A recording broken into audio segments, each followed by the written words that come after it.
Who am I? Movie की शुरुआत में बेंजामिन को दिखाते हैं जो एक एक्सपर्ट हैकर है। फिलहाल वो बड़ी मुसीबत में है क्योंकि उसके साथी हैकर्स मारे जा चुके हैं और उसकी जान को भी अब खतरा है। वो खुद पुलिस को कॉल करके सरेंडर हो जाता है। पुलिस कस्टडी में उसे एक डिटेक्टिव इंटेरोगेट करती है। वो कहती है, मुझे खुशी है तुम सरेंडर हुए और तुम अच्छी तरह जानते हो मैं क्या पूछने वाली हूँ, इसलिए मेरे सवालों का इंतजार मत करो और खुद ही A to Z सब कुछ बता दो। अब बेंजामिन बोलना शुरू करता है, मुझे बचपन से सुपर हीरो बनने का शौक था और मेरी लाइफ भी बिल्कुल वैसे ही शुरू हुई। दुनिया का हर सुपर हीरो की तरह मेरे पेरेंट्स भी बहुत ही जल्दी मर गए। पहले पापा चल बसे और फिर मेरी माँ जिन्हें मल्टीपल पर्सनालिटी डिसऑर्डर था वो भी खुदकुशी करके मर गई। मुझे मेरी दादी ने पाला। मैं अपनी दादी से बहुत प्यार करता था। दादी के पास 3 बुलेट्स थे जो उन्होंने दादाजी की अमानत के तौर पर संभाल कर रखे थे। असल में सुपर हीरो बनने की मेरी औकात ही नहीं थी क्योंकि मैं एक डरपोक किस्म का लड़का था। बात बात पर डर के मारे मेरे हाथ पैर कांपने लगते थे। इसलिए जब मैं बड़ा हुआ तो सुपर हीरो बनने के सपने छोड़कर मैंने एक पिज्जा शॉप में डिलीवरी बॉय की नौकरी कर ली। पर मन ही मन मेरे अंदर सुपर हीरो बनने की चाह खत्म नहीं हुई। मैं चाहता था कि दुनिया मेरी मुट्ठी में हो। ये सब अचीव करने के लिए मेरे शरीर में ताकत तो थी नहीं, लेकिन मैंने अपनी दिमागी ताकत को पहचान लिया और खुद ही हैकिंग सीखना शुरू किया। रात रात भर जाकर मैं कोडिंग, प्रोग्रामिंग और फिशिंग अटैक्स जैसी हैकिंग के बारे में बहुत सारे मेथड सीखने लगा। फिर मैंने डार्क वेब में जाकर मेरे जैसे दूसरे हैकर से मिलना शुरू किया। कोई भी हैकर अपना असली नाम यूज नहीं करता था, सब कोई नकली नाम यूज करके रख लेते थे। मेरा नाम बेंजामिन है लेकिन मेरे हैकर का नाम है Who am I? Her hacker का एक ही सपना होता है कि वो दुनिया का नंबर 1 हैकर बने, लेकिन फिलहाल नंबर 1 हैकर MRX है जिसे हर हैकर अपना हीरो मानता है। MRX के अनुसार एक अच्छे हैकर को 3 रूल्स फॉलो करने चाहिए। रूल 1, कोई भी सिस्टम सेफ नहीं होता। रूल 2, हमेशा वो करो जो इम्पॉसिबल माना जाता है। और लास्ट रूल, जो भी करो जस्ट एंजॉय। और हर हैकर यही 3 रूल फॉलो करता है। तब वो डिटेक्टिव कहती है, घुमा फिरा कर बोलना बंद करो और ये बताओ कि इन सब की शुरुआत कैसे, कहाँ और कब हुई। अब बेंजामिन साफ साफ बताता है, वो एक पिज्जा शॉप का डिलीवरी बॉय था और एक बार पिज्जा डिलीवरी करने के लिए एक यूनिवर्सिटी जाता है। वहाँ एक क्लास में वो मैरी नाम के स्टूडेंट को देखता है और बस लव एट फर्स्ट साइट हो जाता है। पर बेंजामिन ठहरा थोड़ा डरपोक, इसलिए वो मैरी से बात तक नहीं कर पाता। मैरी परेशान दिखती है क्योंकि इन स्टूडेंट्स ने एग्जाम के लिए पढ़ाई बिल्कुल नहीं की होती है। मैरी और उसके फ्रेंड्स कहते हैं कि अगर हमें क्वेश्चन पेपर मिल जाए तो हम प्रिपेयर करके 100% मार्क्स ला सकते हैं। उनकी ये बात सुनकर बेंजामिन पिज्जा देकर वहाँ से निकल जाता है। मैरी से बात करने की हिम्मत तो उसमें होती नहीं, तो वो मैरी को इम्प्रेस करने के लिए एक मस्त प्लान बनाता है। अगर मैंने यूनिवर्सिटी के सर्वर को हैक करके क्वेश्चन पेपर चुरा लिए और मैरी को दे दिए तो वो पास हो जाएगी और फिर वो मेरे प्यार को ना नहीं कर पाएगी। ये प्लान बनाकर बेंजामिन यूनिवर्सिटी के सर्वर को हैक कर लेता है और क्वेश्चन पेपर भी कॉपी कर लेता है। और इससे पहले कि वो बाहर निकले सिक्योरिटी गार्ड उसे पकड़ लेता है। बस फिर क्या था, अगले सीन में बेंजामिन होता है कोर्ट में। जज इस केस को छोटी मोटी चोरी का दर्जा देकर बेंजामिन को सिर्फ 2 दिन के लिए सड़क को साफ करने का एक छोटा पनिशमेंट सुनाता है। बेंजामिन चिढ़ जाता है कि यार लड़की को इम्प्रेस करने के चक्कर में कहाँ सड़क साफ करनी पड़ रही है। यहाँ बेंजामिन की तरह छोटी गलतियाँ करके कुछ और लड़के भी वहाँ सड़क साफ कर रहे होते हैं। उनमें से मैक्स नाम का लड़का उससे बात करता है और जब बेंजामिन बताता है कि उसने हैकिंग किया था तो मैक्स पूछता है, किसी का फेसबुक या ट्विटर अकाउंट हैक किया है कभी? बेंजामिन कहता है, नहीं, मैंने यूनिवर्सिटी का सर्वर हैक किया था। अरे वाह, मुझे तुम जैसे इंटेलिजेंट लड़की की तो तलाश थी। कल शाम एक पार्टी है, तुम जरूर आना, हम बहुत सारी बातें करेंगे। ठीक है, करो। बेंजामिन को एड्रेस बताकर चला जाता है। अगली शाम बेंजामिन इस पार्टी में जाता है। वहाँ बेंजामिन मैरी को देखकर नर्वस भी हो जाता है कि इससे बात करूं या फिर नहीं। एन वक्त पर मैक्स बेंजामिन को ऊपर लेके जाता है और अपने 2 दोस्तों से मिलवाता है। एक का नाम है स्टीफन जो कंप्यूटर सॉफ्टवेयर के बारे में सब कुछ जानता है, बड़ी आसानी से किसी भी सॉफ्टवेयर में बग्स ढूंढ के निकाल लेता है। और ये दाढ़ी वाला दोस्त है पॉल जो हार्डवेयर में एक्सपर्ट है, जरूरत पड़ने पर ये मदरबोर्ड भी बना सकता है, इतना खतरनाक है। अब वे मैक्स से पूछते हैं कि ये नया लड़का कौन है। मैक्स बताता है, ये कौन है, इसका डेमो ये खुद देगा। ये कहकर वो बेंजामिन को एक लैपटॉप देता है। बेंजामिन उसमें किसी नेटवर्क को हैक करने की कोडिंग चेंज करता है तो उस एरिया की इलेक्ट्रिसिटी पूरी तरह डाउन। तब मैक्स बताता है कि इसका नाम बेंजामिन है और ये एक शातिर हैकर है, आज से ये भी हमारे ग्रुप का मेंबर है। इतने में वहाँ पुलिस आ जाती है तो मैक्स कहता है कि चलो बेंजामिन, हमें निकलना चाहिए वरना पुलिस पकड़ लेगी। बेंजामिन पूछता है, अच्छा एक बात बताओ, पुलिस हमें क्यों पकड़ेगी? अरे यार, हम पार्टी जो कर रहे हैं। अच्छा, पार्टी करना बुरी बात तो नहीं, वो भी तुम अपने घर में कर रहे हो, फिर प्रॉब्लम क्या है? अरे मैंने कब कहा ये मेरा घर है? ताला तोड़कर हम अंदर घुसे और पार्टी कर ली, बस सवाल मत करो, जल्दी चलो यहाँ से। अब जाने से पहले बेंजामिन मैरी से मिलता है। वो कहती है, अरे तुम तो वही पिज्जा शॉप वाले लड़के हो ना, खैर हम फिर मिलेंगे। ये कहकर वो चली जाती है। उसके जाने के बाद बेंजामिन को होश आता है और वो सोचता है कि यार मैं कुछ तो बोल ही सकता था, लेकिन पता नहीं मेरी जबान लॉक क्यों हो गई। फिर बेंजामिन घर आता है तो उसकी दादी गायब होती है। दरअसल दादी की दिमागी हालत ठीक नहीं होती और वो अक्सर यूं ही सड़क पर निकल जाती है। बेंजामिन उन्हें हॉस्पिटल में एडमिट कर देता है। दादी की हालत देखकर बेंजामिन दुखी भी बहुत होता है। उसकी हालत देखकर मैक्स उसका मूड ठीक करने के लिए एक डोनट शॉप के पास लेके जाता है जिसके सामने वाले कचड़े के डब्बे में मैक्स कुछ ढूंढता है। बेंजामिन कहता है है कि डोनट चाहिए तो मैं खरीद दूंगा यार, कचड़े में से क्या ढूंढ रहे हो, ऐसी नौबत है कि तुम्हारी की कचड़े से खा रहे हो। तभी मैक्स एक डोनट बॉक्स निकालता है जिसके अंदर एक बिल भी होता है। आधे घंटे पहले किसी ने इस शॉप से डोनट खरीदा था और मैं तुम्हें दिखाता हूँ कि सोशल सर्विस क्या होती है। ये कहकर मैक्स डोनट शॉप के इंचार्ज पर चिल्लाता है कि पैसे तो तुम लोगों ने 10 डोनट के लिए, लेकिन इसमें सिर्फ 8 डोनट्स थे, चोर हो तुम लोग। वो कहता है कि सर देखिए ऐसा नहीं हो सकता, आपका डोनट पैक किसने किया था बताइए। मैक्स कहता है उस वो पोनी टेल वाली लड़की ने पैक किया था। 1 मिनट सर, मैं चेक करके बताता हूँ। नहीं, चेक करने का टाइम नहीं है मेरे पास, मुझे अभी सोल्यूशन चाहिए। इस तरह मैक्स दूसरे कस्टमर्स के सामने चिल्लाने लगता है तो वो बेचारा चुपचाप 2 डोनट्स पैक करके दे देता है। मैक्स उन डोनट्स को लेकर बाहर खड़े एक होमलेस आदमी को दे देता है। वो बेंजामिन को बताता है, देखा इसे कहते हैं सोशल सर्विस, बिना एक पैसा खर्च के मैंने इस आदमी की भलाई कर दी। हाँ, अगर आपको मैक्स का ये कैरेक्टर पसंद आया हो दोस्तों तो वीडियो को लाइक कीजिए। फिर वे एक वैन चुराकर बेंजामिन को अपने साथ लेके जाते हैं। रास्ते में मैक्स कहता है कि अब जो हम करने वाले हैं उसमें सबसे इम्पोर्टेंट काम तुम्हें करना है, समझे। और ये क्या बाल बना रखे हैं तुमने, ये कहकर मैक्स अपने हाथ में थूक लगाकर जेल की तरह बेंजामिन के सर पे आराम से लगाता है और बेंजामिन के हेयर स्टाइल मस्त हो जाता है। फिर वे एक बिल्डिंग में जाते हैं जहाँ हिटलर के सपोर्टर्स की मीटिंग चल रही होती है। अंदर जाने के लिए इनको आईडी दिखाना होगा, लेकिन मैक्स ने फोटोशॉप में एकदम रियल आईडी बनाकर तैयार कर रखी होती है। सिक्योरिटी मैक्स को अलाउ कर देता है, लेकिन आईडी कार्ड के बिना बेंजामिन को अलाउ नहीं किया जाता। इस पर मैक्स आवाज ऊंची करके कहता है कि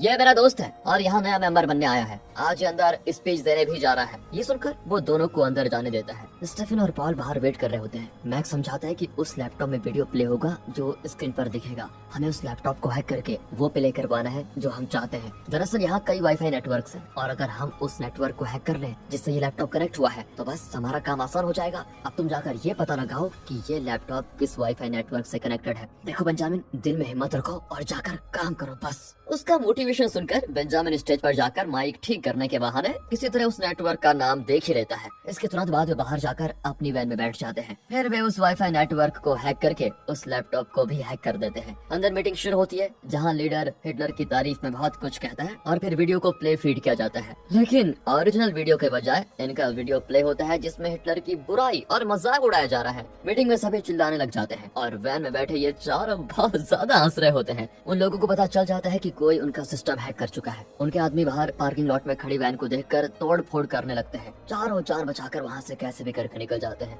गाड़ी डैमेज होने की वजह से उस पर सॉरी लिखकर वहीं पार्क कर देते हैं जहाँ से उन्होंने उसे चुराया था। इस तरह इन चारों का एक हैकिंग ग्रुप बन जाता है। बेंजामिन के घर पर दादी तो है नहीं, तो वे वहीं पर अपना अड्डा बना लेते हैं। मैक्स इस ग्रुप के लिए एक अच्छा सा नाम रखना चाहता है। बेंजामिन कहता है कि क्लोन्स लाफिंग एट यू यानी CLAY। हाँ, ये नाम मैक्स को बहुत पसंद आता है और यही नाम हो जाता है इनकी ग्रुप का फिक्स। अब सबको बताना होगा कि क्ले नाम का एक नया हैकर ग्रुप बना है, इसलिए वे एक छोटा सा वीडियो शूट करते हैं। एक जोकर मास्क पहनकर वे अपना इंट्रो देते हैं। हम हैं नए हैकर्स, हमारे ग्रुप का नाम है क्ले।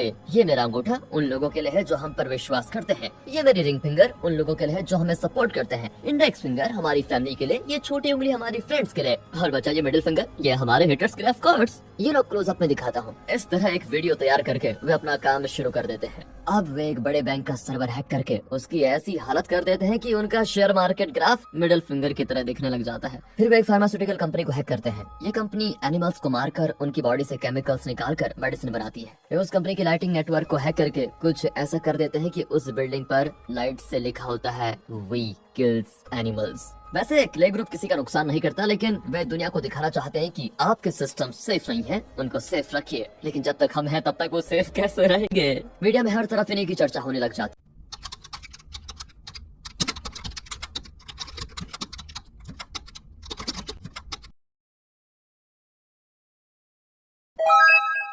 मीडिया में हर तरफ इन्हीं की चर्चा होने लग जाती है। ये सब देखकर क्ले ग्रुप बहुत ही खुश होता है। अब वे जानना चाहते हैं कि डार्क वेब का राजा MRX उनके बारे में क्या सोचता है। ये जानने के लिए वे डीप वेब में जाते हैं तो बाकी हैकर्स MRX से पूछते हैं कि क्ले नाम का एक नया हैकर्स ग्रुप शुरू हुआ है, इसके बारे में आपका क्या ख्याल है। MRX रिप्लाई करता है, क्ले वो क्या होता है, और इस पर सारे हैकर्स हंसने लग जाते हैं। मैक्स को बहुत गुस्सा आता है कि MRX ने उनका मजाक उड़ाया। वो अपने दोस्तों से कहता है कि हमें कुछ अब ऐसा खतरनाक करना होगा कि MRX और बाकी हैकर्स समझ जाएं कि हम नंबर 1 है। दूसरी ओर साइबर क्राइम की एक डिटेक्टिव फ्रेंड्स नाम के एक हैकर ग्रुप को पकड़ने की कोशिश में लगी हुई है। फ्रेंड्स ग्रुप ने जर्मनी के मिलिट्री सर्वर को हैक करने की कोशिश की थी और इस फ्रेंड्स ग्रुप में भी 4 हैकर्स हैं। उनके हैकर्स नेम है सीडेट, टोबोट, क्रिप्टन और चौथे का नाम इन्हें अभी पता नहीं चला। डिटेक्टिव अपनी टीम को बता रही होती है कि जल्द से जल्द इन्हें पकड़ना होगा। दूसरी ओर क्ले ग्रुप मजे कर रहा होता है। बेंजामिन को मैरी से बात करने का मौका भी मिल जाता है, लेकिन हमेशा की तरह वो मैरी को ताकता रह जाता है और मैरी बेचारी घर चली जाती है। इसी बीच MRX क्ले ग्रुप को एक गिफ्ट भेजता है जो कि बच्चों का खिलौना है। वो इन्हें बताना चाहता है कि हैकिंग की दुनिया में बेटे तुम अभी सिर्फ दूध पीते बच्चे हो, तुम कुछ इम्पॉसिबल काम करके दिखाओ फिर सोचेंगे। इस पर बाकी हैकर्स बहुत ज्यादा हंसते हैं। ये सब कुछ इंटरनेट के डार्क वेब में चल रहा होता है। मैक्स तो बहुत चिढ़ जाता है कि हमें कुछ न कुछ करके उस MRX को नीचा दिखाना ही होगा, हमें प्रूफ करना होगा कि हमारे लिए कुछ भी इम्पॉसिबल नहीं है। बेंजामिन कहता है कि काम करते हैं, हम गवर्नमेंट के सीक्रेट सर्विस सर्वर को हैक करेंगे जो आज तक किसी भी हैकर ने नहीं किया, लेकिन हम पकड़े गए तो जान भी जा सकती है। बेंजामिन कहता है कि हम गवर्नमेंट के सीक्रेट सर्विस का डाटा चुराने नहीं जा रहे हैं, हम सिर्फ उनका सर्वर हैक करके उनके प्रिंटर को एक कमांड देंगे जिससे सभी को हमारी हैकिंग स्किल्स का पता चलेगा। फिर हम MRX से भी आगे निकल जाएंगे और डार्क वेब के बेस्ट हैकर्स बन जाएंगे। सभी को उसका आइडिया बहुत ही पसंद आता है और वे तुरंत काम पे लग जाते हैं। पहले वे एक फिशिंग अटैक से शुरू करते हैं। वे सिक्योरिटी सर्विस ऑफिस के एक एम्प्लॉय का ईमेल एड्रेस पता लगाकर उससे एक हार्मलेस दिखने वाला लिंक भेजते हैं। अगर ये लिंक को क्लिक कर देती है तो इसके जरिए वे मेन सर्वर को हैक कर सकते हैं। लेकिन सिक्योरिटी सर्विस के सिस्टम्स इतने सिक्योर होते हैं कि वो औरत चाह कर भी उसे क्लिक नहीं कर पाती। ये प्लान फ्लॉप हो जाने की वजह से वे डायरेक्टली वहाँ के सर्वर रूम में जाकर बग फिक्स करने का फैसला करते हैं। बेंजामिन किसी तरह उस सर्वर रूम में घुसता है और बग फिक्स करना शुरू करता है। बाकी लोग यहाँ के CCTV कैमरा नेटवर्क को अपने कंट्रोल में ले लेते हैं ताकि इनकी पहचान किसी को पता न चले। आखिर बेंजामिन इसमें बग फिक्स कर ही देता है और अब पूरा सर्वर इनके कंट्रोल में आ चुका है। काम खत्म करके वे निकल रहे होते हैं कि बेंजामिन वो करता है जो उसे नहीं करना चाहिए था। वो सिक्योरिटी सर्वर का छोटा सा डाटा कॉपी कर लेता है, लेकिन उसके दोस्त ये बात नहीं जानते। फिर चारों वहाँ से निकल जाते हैं। अगले दिन उस ऑफिस के सभी प्रिंटर्स में एक ही मैसेज प्रिंट होता है कि यहाँ क्ले ग्रुप आया था। यहाँ का कोई भी सिस्टम सेफ नहीं है, सभी हक्के बक्के रह जाते हैं। यहाँ क्ले ग्रुप पार्टी मना रहा होता है क्योंकि उन्होंने वो कर दिया जिसके बारे में कोई और हैकर ग्रुप सोच भी नहीं सकता। बेंजामिन मैरी को अपने दिल की बात बताने जाता है तो वो देखता है कि वो मैक्स को किस कर रही है। बेंजामिन को बहुत गुस्सा आता है और वो पार्टी के बीच एक घर लौट जाता है। मैक्स, स्टीफन और पॉल भी वहाँ पर आ जाते हैं। उनकी समझ में नहीं आता कि बेंजामिन अचानक इतना अजीब बिहेव क्यों कर रहा है। वे दरवाजा पीटते हैं लेकिन बेंजामिन नहीं खुलता और चिल्लाता है कि आज के बाद मैं क्ले ग्रुप का हिस्सा नहीं हूँ, चले जाओ तुम लोग। फिर वो डार्क वेब में जाकर MRX से अकेले में चैट करता है और उसे बताता है कि तुम खिलौना किसे भेज रहे थे MRX, ये देखो सीक्रेट सर्विसेज का डाटा हमने चुरा लिया है, अब बोलो नंबर 1 तुम हो या हम। इस तरह बेंजामिन MRX को रौब दिखाने लग जाता है। दूसरी ओर डिटेक्टिव सिक्योरिटी सर्विस की बिल्डिंग में पहुंच जाती है। उस बिल्डिंग के पास उन्हें फ्रेंड्स ग्रुप के एक मेंबर की लाश मिलती है जिसका नाम क्रिप्टन था। यहाँ मैक्स और उसके दोस्त दरवाजा खोलकर बेंजामिन के घर में घुस जाते हैं। मैक्स पूछता है तुम कुछ बोलोगे भी या यूं ही मुंह बंद बनाकर बैठे रहोगे। बेंजामिन चिल्लाता है कि मैं मैरी से बहुत प्यार करता हूँ लेकिन तुमने उससे मुझसे छीन लिया, और इस पर मैक्स भी उस पर चिल्लाता है और दोनों में हाथापाई शुरू हो जाती है। मैक्स तो बेंजामिन के मुंह पर मुक्का मार देता है। तभी अचानक टीवी पर बताते हैं कि फ्रेंड्स ग्रुप का क्रिप्टन मारा गया है और उसका कत्ल किया है क्ले नाम के एक नए हैकर ग्रुप ने। ये सुनकर चारों चौंक जाते हैं। इतने दिन तक वे नंबर 1 हैकर बनना चाहते थे लेकिन अब उन्हें कातिल बना दिया गया है। किसी की समझ में नहीं आता कि इनका नाम इस कत्ल में कैसे आया। तब बेंजामिन बताता है कि इस मुसीबत की जड़ मैं हूँ। दरअसल बेंजामिन ने सिक्योरिटी सर्विस के सर्वर का डाटा कॉपी करके रॉब दिखाने के लिए MRX को दे दिया था, लेकिन उस डाटा से पता चला कि क्रिप्टन एक डबल एजेंट है जो फ्रेंड्स ग्रुप का आदमी नहीं बल्कि गवर्नमेंट का खुफिया है, जो फ्रेंड ग्रुप में रहकर उनकी इन्फॉर्मेशन गवर्नमेंट को देता है। इस इन्फॉर्मेशन का पता चलते ही MRX ने अपने आदमियों के द्वारा क्रिप्टन का कत्ल करवा दिया, लेकिन इल्जाम लग गया इन सभी पर क्योंकि सिक्योरिटी सर्विस के प्रिंटर्स में उन्होंने छाप दिया था कि यहाँ पर क्ले ग्रुप आया था और अब क्ले ग्रुप दुनिया का मोस्ट वांटेड हैकर्स ग्रुप बन चुका है। मैक्स बेंजामिन को काफी सुनाता है कि देख लिया, हम लोग सिर्फ हैकिंग मजे के लिए करना चाहते थे लेकिन तुमने तो हमें क्रिमिनल्स बना दिया है। बेंजामिन कहता है इस वक्त पुलिस का ध्यान फ्रेंड्स ग्रुप को पकड़ने में ही है। मुझे लगता है कि MRX और फ्रेंड्स का कोई कनेक्शन जरूर है। अगर हमने किसी तरह MRX को इसमें फंसा दिया तो अपना नाम यहाँ से क्लियर हो जाएगा। अब इसके लिए वे एक पब्लिक सिस्टम से डीप वेब के अंदर जाकर MRX को कांटेक्ट करने की कोशिश करते हैं। पब्लिक सिस्टम को पुलिस आसानी से ट्रैक कर सकती है, इसलिए बेंजामिन इसमें ऐसा बग फिक्स करता है कि सिस्टम का IP एड्रेस लगातार बदलता रहे। लेकिन ऐसी बात नहीं है, पुलिस में भी तो एक्सपर्ट हैकर होते हैं जो इन IP एड्रेसेस के आधार पर बेंजामिन की एग्जैक्ट लोकेशन का पता लगा लेते हैं। फिर क्या था, डिटेक्टिव अपनी टीम को भेजकर बेंजामिन की लोकेशन की ओर बढ़ती है। इसी बीच बेंजामिन MRX को कांटेक्ट कर ही लेता है। MRX मान लेता है कि वाह तुम लोग सच में बहुत ही टैलेंटेड हैकर्स हो, लेकिन तुम्हें मेरा एक काम करना होगा। और जब तक डिटेक्टिव वहाँ पर पहुँचती क्ले ग्रुप वहाँ से निकल चुका था। दरअसल ये बेंजामिन की चाल थी, उसने जानबूझकर पब्लिक सिस्टम से MRX को कांटेक्ट किया ताकि पुलिस उन्हें ट्रैक करे। अब MRX ने इन्हें काम दिया है, मतलब पुलिस को यही लगेगा कि MRX ही इनका बॉस है और उसके कहने पर क्ले ग्रुप ने ये सब कुछ किया। यहाँ डिटेक्टिव इस नतीजे पर पहुँचती है कि फ्रेंड्स ग्रुप का वो चौथा मेंबर और कोई नहीं MRX है, उसका जल्द से पता लगाना होगा। इस तरह बेंजामिन MRX को इस केस में फंसाने में हो जाता है सफल। अब उसे पता लगाना है कि असल में MRX है कौन। MRX ने क्ले ग्रुप को ये काम दिया था कि उन्हें यूरोपोल नाम की एक इंटरनेशनल एंटी क्राइम एजेंसी को हैक करना होगा, लेकिन ये इतना आसान नहीं है क्योंकि वहाँ के सिस्टम्स बहुत ही सिक्योर होते हैं। इस बार भी वे साइबर अटैक करते हैं लेकिन बात नहीं बनती। फिर वे खुद ही उस ऑफिस में जाने की कोशिश करते हैं लेकिन मैक्स के हाथ में चोट लग जाती है। इन्हें अंदर जाने का कोई रास्ता नजर नहीं आता। अब एक दिन कुछ स्टूडेंट्स उस बिल्डिंग के बाहर आ रहे होते हैं। एक स्टूडेंट का विजिटिंग पास नीचे गिर जाता है। बेंजामिन तुरंत उसे उठाकर एक स्टूडेंट की तरह अंदर जाने की परमिशन मांगता है और कहता है कि मैं अपना पर्स अंदर भूल गया हूँ। गार्ड पूछता है एक बात बताओ, तुम्हें इतनी चोट कैसे लगी? सर, पर्स खोने की वजह से मेरे पापा ने मुझे बहुत मारा, उसी की चोट है। ठीक है, जाओ और जल्दी पर्स लेकर आ जाओ। ये कहकर वो बेंजामिन को अंदर अलाउ कर देता है। बेंजामिन वहाँ जाकर एक फेक नेटवर्क को बग की तरह फिक्स करता है। फेक नेटवर्क यानी कि फेक वाईफाई। अगर यहाँ के स्टाफ गलती से इस फेक नेटवर्क को ऑफिशियल नेटवर्क समझकर लॉगिन करे तो उनका लॉगिन पासवर्ड सब कुछ बेंजामिन को मिल जाएगा। इस तरह वे एक सिस्टम को हैक करने में सफल हो जाते हैं और उसके जरिए मेन सर्वर को कर लेते हैं हैक। फिर उसका सारा डाटा कॉपी करके उसे MRX के हवाले कर देते हैं। लेकिन डाटा देने से पहले बेंजामिन उसमें एक ऐसा बग लगाता है कि जब MRX वो डाटा खोलेगा तो उसकी लोकेशन, उसकी असली पहचान, ये सब बेंजामिन को मिल जाएगी। MRX बेंजामिन को एक प्राइवेट चैनल पर बुलाता है। उसे एक्सेस करने के लिए बेंजामिन को MRX का दिया हुआ की यूज करना होगा। बेंजामिन उस की को यूज करके उस प्राइवेट चैनल में एंटर करता है, लेकिन जब बेंजामिन बग वाला डाटा MRX को सेंड करता है तो MRX उसे रिसीव करने के बजाय रिजेक्ट कर देता है और कहता है कि बेटा, मैं इतना बेवकूफ भी नहीं हूँ। मैं जानता हूँ कि इस डाटा में बग है, लेकिन तुम बुरी तरह फंस गए हो। तुमने जो की यूज करके इस चैनल का एक्सेस किया है, ये प्राइवेट चैनल नहीं, मेरा ट्रैप है। अब मैं तुम्हारा सिस्टम हैक कर चुका हूँ। ये कहकर वो बेंजामिन का सिस्टम हैक कर देता है और उसके सिस्टम्स का कैमरा ऑन करके बेंजामिन का चेहरा भी देख लेता है। फिर बेंजामिन की फोटो क्लिक करके वो फ्रेंड्स ग्रुप को दे देता है। अब फ्रेंड्स ग्रुप बेंजामिन की जान के पीछे पड़ा हुआ है। बेंजामिन घबराकर अपने दोस्तों को ये बात बताने जाता है तो वहाँ सभी मरे पड़े होते हैं। फ्रेंड्स ग्रुप ने तीनों को मार डाला था और अब वे बेंजामिन को भी खत्म कर देंगे। इस तरह अपनी जान बचाने के लिए बेंजामिन पुलिस में सरेंडर हो गया था। अब तक की कहानी बताकर बेंजामिन ये कहता है कि अगर मैं MRX को पकड़ने में आपकी मदद करूं तो क्या आप मुझे बिना केस के छोड़ देंगी? डिटेक्टिव जरा सोचती है लेकिन आखिर मान जाती है। अब बेंजामिन डार्क वेब में एक क्लोज रूम क्रिएट करता है जिसमें वो MRX की तरह एक फेक आईडी क्रिएट करके बाकी हैकर्स को उस रूम में बुलाता है। वो बताता है कि मैं MRX हूँ, फ्रेंड्स ग्रुप का एक इम्पोर्टेंट मेंबर। मैंने कई कत्ल किए हैं, क्रिप्टन को भी मैंने ही मारा। हैकर्स चौंक जाते हैं कि क्या तुम इतने बड़े कातिल हो? MRX को भी पता चल जाता है कि कोई उसके जैसी आइडेंटिटी के जरिए डार्क वेब में उसके खिलाफ ऐसी खबरें फैला रहा है। फिर वो क्लोज रूम में एंटर करने की कोशिश करता है लेकिन बेंजामिन उसे बार बार ब्लॉक कर देता है। फिर भी MRX एक बग के जरिए अंदर चला ही जाता है। वो चैट में तो बेंजामिन से भिड़ जाता है कि तुम MRX नहीं हो, मैं असली MRX हूँ। तब बेंजामिन सबको बताता है कि हाँ, मैं MRX नहीं हूँ, मैं क्ले ग्रुप का मेंबर हूँ। लेकिन आज मैंने साबित कर दिया कि दुनिया का बेस्ट हैकर MRX नहीं, मैं हूँ। और तुम जिस बग के जरिए इस रूम में एंटर हुए हो वो मैंने ही लगाया था। रूम में आने की वजह से अब तुम्हारी आईडी मेरी हो गई है। मैंने तुम्हारा सिस्टम हैक कर लिया है। ये कहकर वो MRX के सिस्टम की लोकेशन पुलिस को दे देता है और पुलिस MRX को कर लेती है अरेस्ट। MRX दरअसल एक 19 साल का लड़का है। फिर डिटेक्टिव बेंजामिन को थैंक करने जाती है तो बेंजामिन के हाथों में घाव देखती है। तब उसे जरा शक होता है और वो बेंजामिन के घर जाकर देखती है।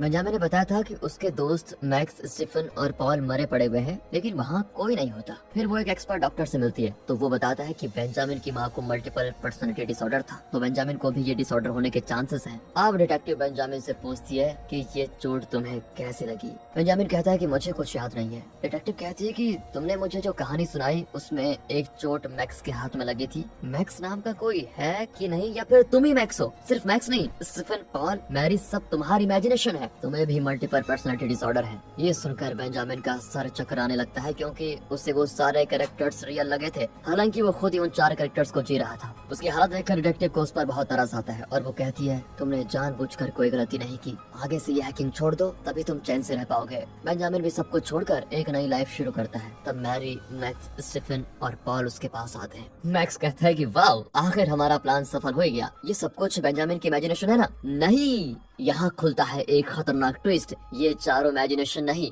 सच में बेंजामिन के दोस्त हैं। और अब फ्लैशबैक में दिखाते हैं कि बेंजामिन अपने दोस्तों को बताने आया था कि MRX ने उसकी लोकेशन ट्रेस कर ली है। उसने डिटेक्टिव को बताया कि जब वो घर पहुंचा तो तीनों दोस्त मरे पड़े थे, लेकिन ये सच नहीं था, तीनों जिंदा थे। और तब उन्होंने एक प्लान बनाया कि बेंजामिन पुलिस में सरेंडर होगा और बताएगा कि मेरे दोस्तों को MRX ने मार डाला। तुम्हारे बर्ताव से पुलिस को यकीन हो जाना चाहिए कि तुम्हें मल्टीपल पर्सनालिटी डिसऑर्डर है, जो कि तुम्हारी माँ को भी था। फिर MRX को पकड़ने में तुम पुलिस की मदद भी करना, जिससे तुम पर उनका विश्वास और हो जाएगा। तो बेंजामिन कहता है कि ठीक है वो सब तो ठीक है, लेकिन चोट तो तुम्हें आई थी, मेरे हाथ में चोट नहीं लगी है तो पुलिस को शक होगा। इस पर बेंजामिन के हाथ पर एक कील ठोक देते हैं, जिससे उससे भी वैसे ही चोट आ जाती है जैसे मैक्स को लगी थी। इस तरह से जितने भी डिटेक्टिव लोग थे सभी को यकीन हो गया कि बेंजामिन को वाकई मल्टीपल पर्सनैलिटी डिसऑर्डर है, इसलिए उसने बेंजामिन को अरेस्ट नहीं किया। अब ये लोग एक नई जगह पर एक नई आइडेंटिटी के साथ रह रहे हैं। दुनिया का बेस्ट हैकर्स ग्रुप अब दुनिया की नजरों में इनविजिबल हो गया। मैक्स मैरी के बारे में सीरियस नहीं था तो वो बेंजामिन से प्यार करती है। ये थी आज की कहानी। अगर पसंद आए हो तो लाइक करें, सब्सक्राइब करें और सिने प्रो इनसाइट के साथ हर कहानी का असली राज जानें।